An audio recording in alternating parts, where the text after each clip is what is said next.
First one is the conscious mind is easily distracted. Forget about it. If you're trying to change your life that way, you're going to fail. You're not going to sell homes. You're not going to get focused. It's just going to be a disaster. The other one is the unconscious mind is on autopilot.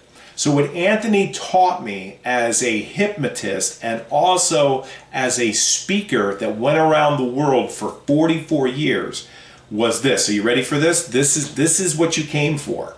This is what he said to me. He said, Gregory, distraction isn't the problem. And I said, what do you mean distraction isn't the problem? There's distraction everywhere. He goes, it's not the problem. Distraction's not the problem, Greg. I said, what do you mean distraction's not the problem? He says, it's not the problem. The problem is the untrained mind. And I went, what? He says, the problem is the untrained mind.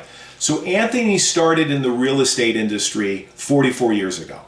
Then he went into direct sales and he spoke all over the country. He was making $5,000 to $10,000, $15,000, $20,000 a speech, right?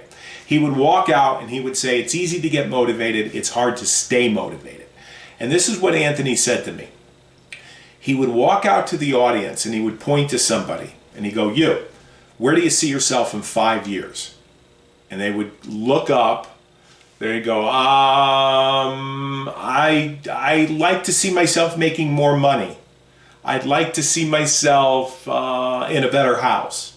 I'd like to see, I don't know, I'd like to see myself doing better. They were completely vague. Completely vague. And then once in a while, it didn't happen often, but once in a while, he'd walk out and he'd go, Rick, where do you see yourself in 5 years? And the guy would look directly at Anthony Gailey. And he would repeat the question. He wouldn't look up. He goes, where do I see myself in 5 years? I see myself making this amount of money. And he would name the money. I see myself driving this car, and he would name the model of the car. I see myself doing this, this, and this. And the guy knew exactly what he wanted.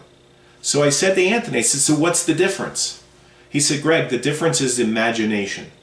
I said, what do you mean imagination? He says, the difference is imagination.